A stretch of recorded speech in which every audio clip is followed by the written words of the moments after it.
Buenos días, bienvenidos a Carlos Alvarado sin insultos. Quería hablarles de las cuestiones estas que tienen que ver con la economía, la política, dejar que las instituciones funcionen, que el rebalse, que el crecimiento económico, todos esos cuentos de hadas que nos cuentan los políticos, que los mercados hay que dejarlos en paz porque los mercados se autorregulan. Hay que dejar que las instituciones funcionen y hay que fortalecerlas. Pues realmente estas son estupideces que todavía hay algunas cuantas personas, pero no por estúpidas, sino que porque les hace falta información.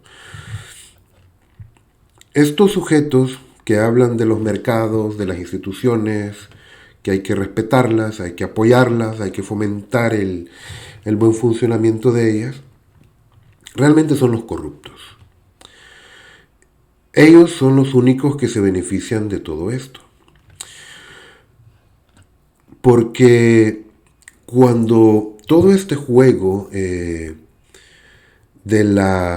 los mercados y todo eso tiene su inicio, empieza con la expropiación de las tierras de las personas.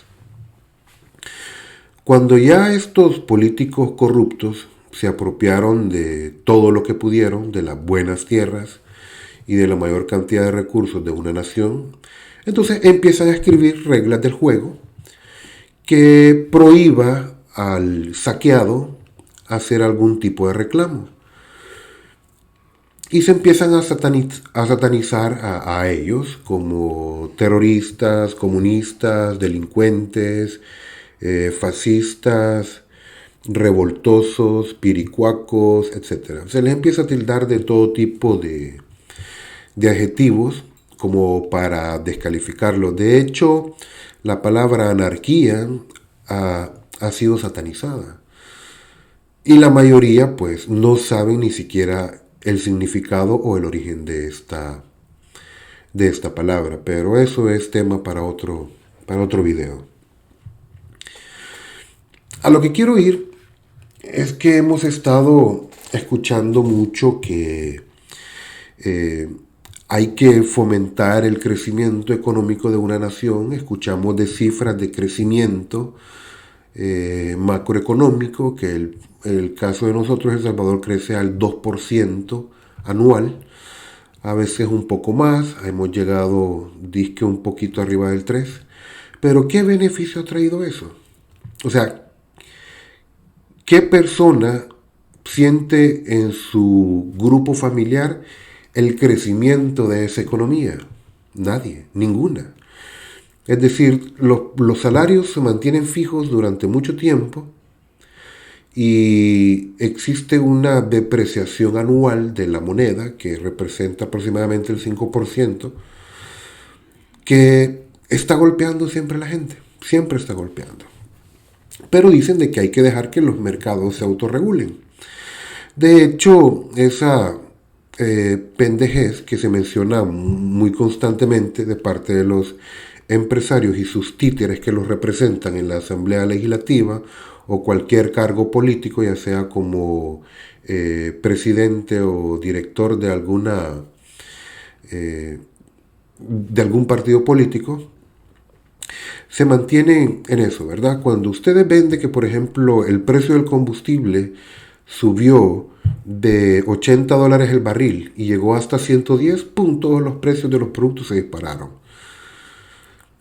Pero cuando el precio del barril de $110 bajó a $40, ningún precio bajó. Ningún producto bajó su precio. Entonces, juegan con la inteligencia de la gente. Y no es que nosotros no nos demos cuenta de ello, realmente todos nos enteramos de eso, pero la capacidad de acción que nosotros podemos tomar para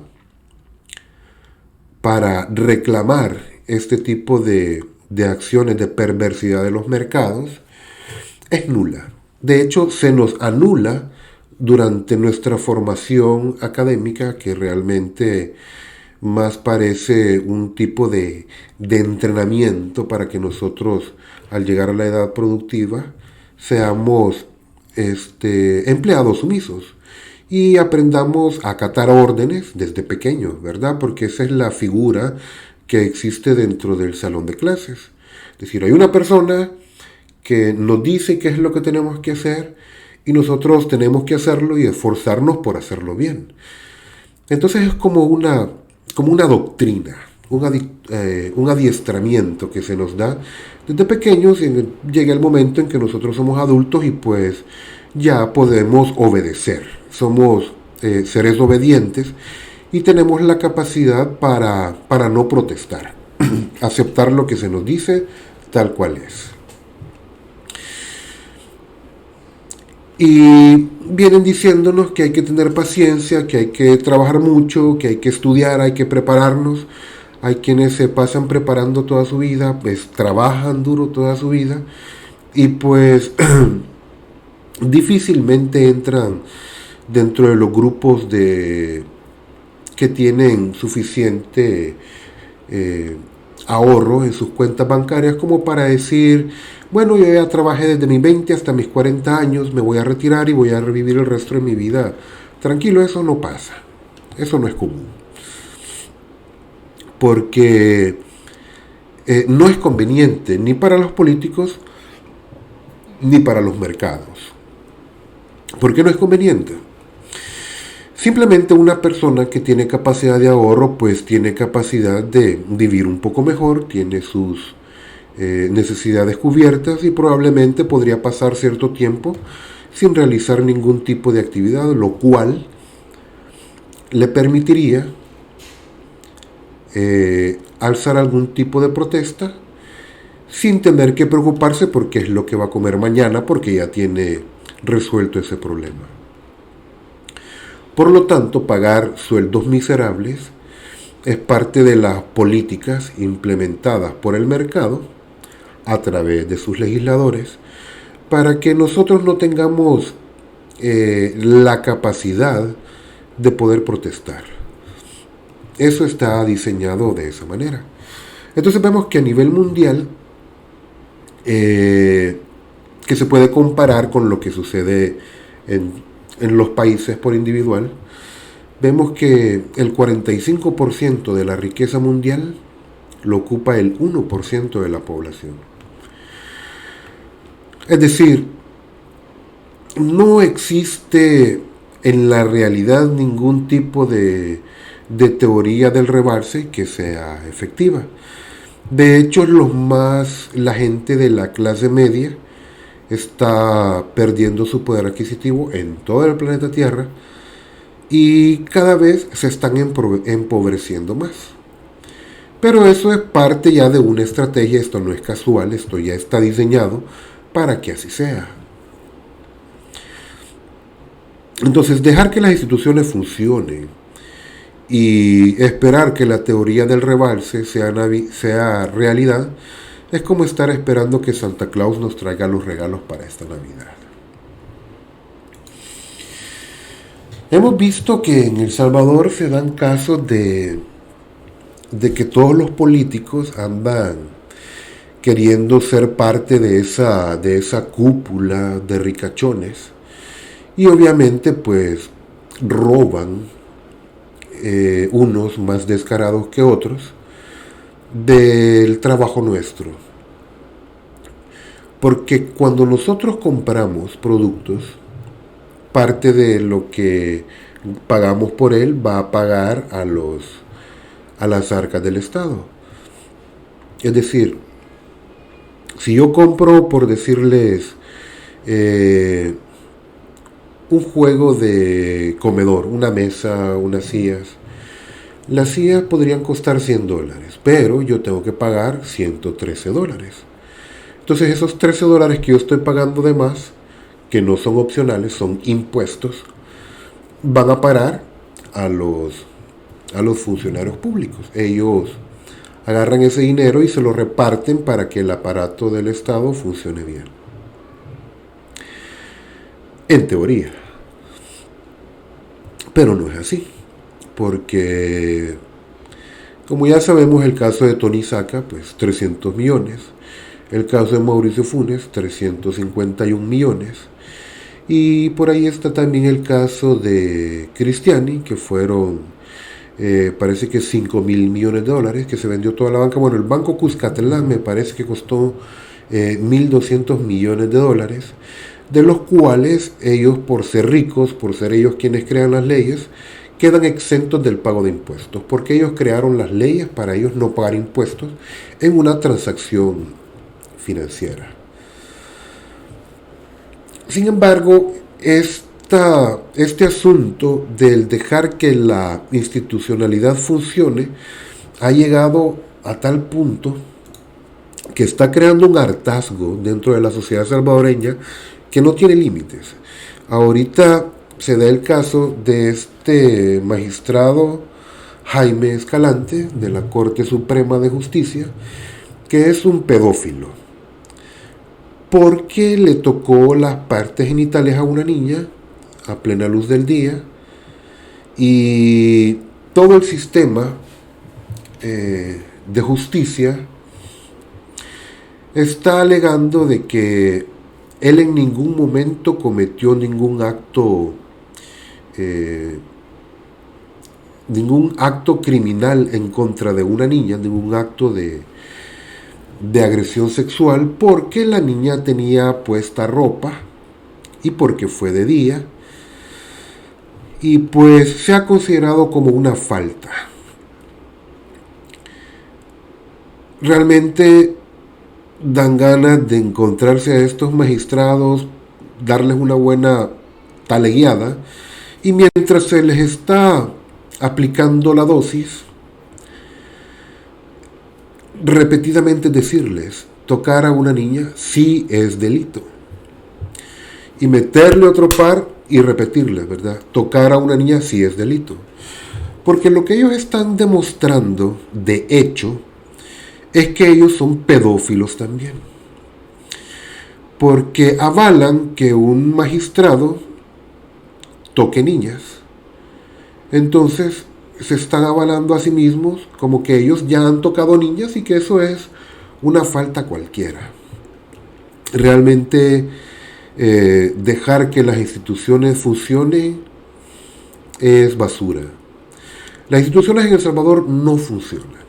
No han estado funcionando, al menos no a favor de la gente honrada, de la gente honesta, del pobre. Porque sí funciona para proteger a corruptos, a ladrones, a asesinos, a narcos. Y pues todo este grupo de malhechores, de traficantes, de terroristas, de traidores a la patria, están siendo bien protegidos por todas las instituciones. De eso no le cabe duda a nadie. Este sujeto de Gustavo López, ya ustedes la mayoría lo conocen, que es el presidente de Arena. Es un tipo que ha llegado con una actitud que quiere él pretender ser alguien de diálogo, alguien abierto a negociar y todo ese tipo de cosas. Pero recientemente se está dando una noticia respecto que el presidente ordenó al ministro de Justicia que interponga una denuncia ante la fiscalía, porque él, bueno, leamos el tuit. Dice: señor ministro Monroy, prepare e interponga la denuncia ante la fiscalía contra López Davison por el hurto de cargamento de la Fuerza Armada, así como por estafa agravada a la institución. Estoy seguro que Raúl Melara, un fiscal electo por corruptos, no dejará pasar delitos tan graves. ¿Qué es lo que está pasando con López Davison? Le voy a poner el video de lo que él contestó a esa orden, a esa instrucción que giró el presidente al ministro de Seguridad. Oigámoslo. Desde hace más de 25 años, de que le prestamos servicio a la policía, a la fiscalía, al Ministerio de la Defensa y demás, y jamás, francamente, hemos tenido ningún tipo de inconveniente con eso. Es una área extremadamente controlada desde afuera y así como también internamente. Así es que haga el debido proceso de la fiscalía. No tenemos ni tengo ningún tipo de temor. Esto es algo que francamente es lo mismo como pasó con el que hace con Fito Saluma, lo mismo. A un opositor lo van a querer bloquear, lo va a querer intimidar, pero con nosotros se equivoca. Él dice, Gustavo López, que él es inocente. Le faltó ahí en este video agregar la famosa expresión de que dejemos que la institucionalidad funcione. Estos sujetos se han encargado de elegir funcionarios, obviamente, que respondan a sus intereses, que protejan todo lo que ellos han hecho. ¿Qué es la acusación que le hace el presidente Bukele para interponer la denuncia? Yo no sé si ustedes conocen los obuses. Pues son cosas parecidas a esa. Es como un cañoncito donde se le pone el mortero, se eleva y ¡boom!, dispara el bombazo. Pues resulta que el FMLN, en los gobiernos del FMLN, Gustavo López convenció a los sujetos estos. Me da la impresión que iba alguna mordida debajo de agua, porque le compraron 2 obuses, que estos son piezas de artillería que sirven para que el enemigo retroceda, para el uso de combate de artillería, pero El Salvador no está en guerra. Es decir, estuvo en guerra, pero hace 4 años, pues no estaba en guerra. Entonces, López Davison le vendió 2 de estas piezas de artillería al ejército, pero no servían. Eran de mala calidad, de mala calidad, o simplemente era chatarra. Se la vendió en 2 millones. Y como el FMLN, el gobierno del FMLN, pues no tenía dinero, pues le pagaron con armas. Y le dijeron, bueno, mira, no tenemos dinero, te vamos a pagar en 2 millones de armas, AR-15. Permítanme, les muestro lo que son los AR-15, que son unos aparatitos parecidos a estas. AR-15 son armas parecidas a esas, y que se las iban a dar en calidad de chatarra para ver de compensar el pago de los obuses que no servían. Y vino López Davison y aceptó y agarró la chatarra y para usarlas como partes para otro tipo de armas, el equivalente a mucha cantidad de dinero. Pues resulta de que las armas AR-15 que recibió López Davison estaban en buen estado.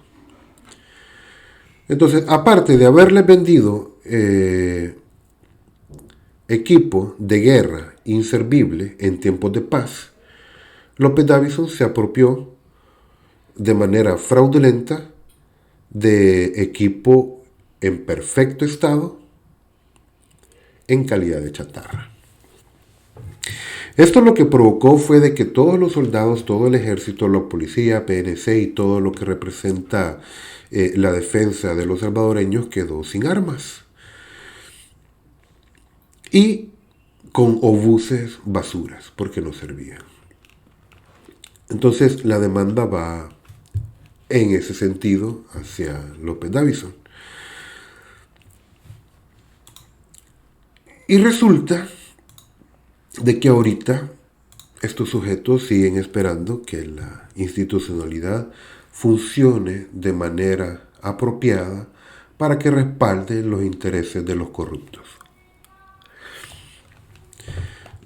El 2021 van a haber elecciones y todos lo sabemos, en febrero. 28 de febrero, me parece. No recuerdo la fecha exacta, pero en febrero del 2021. Pronto van a empezar a alzarse las banderas de que Nayib Bukele va a querer tener el control de la Asamblea Legislativa y van a empezar a meterle miedo a las personas con palabras como que va a ser un dictador, que va a ser va a querer tener el control total de todas las instituciones, el presidente, y etcétera. Se van a tratar de ir por ese camino, de que el presidente es un dictador con todas sus formas de conjugar la palabra dictador. Ellos lo que tienen miedo es de perder el poder. Tienen miedo de no poder seguir controlando la fiscalía. Tienen miedo de no poder controlar la Corte Suprema de Justicia. Tienen miedo de no poder controlar los procuradores. Tienen miedo de perder el control sobre la Corte de Cuentas. Todo ese terror que estos malparidos diputados sienten ahorita, van a tratar de transferírnoslo a nosotros. De que nosotros tengamos miedo de que el presidente tenga el control de toda la Asamblea Legislativa y los demás órganos. Pero no porque es dañino para el país, sino porque es dañino para ellos, para los corruptos. Tengan cuidado, un consejo les voy a dar. No se dejen intimidar por esas mismas banderas de temor que alzan hacia nosotros cuando el temor es de ellos. Vamos a ir hablando del tema de la Asamblea Legislativa porque es necesario que todos esos corruptos salgan de ahí.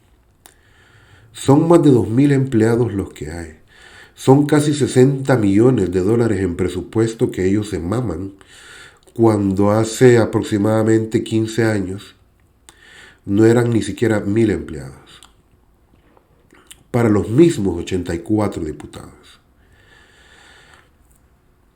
Es de tomar las cosas con calma, no dejarse atemorizar y de estar siempre pendientes de que estos sujetos tienen que pagar, tienen que afrontar la justicia. Y les aseguro de que todos esos que andan hablando y atacando al presidente no es porque sean una oposición, sino porque quieren hacernos creer que son una oposición y que se les persigue por sus ideas. Pero no se les persigue por sus ideas, se les persigue por su corrupción. No se dejen engañar.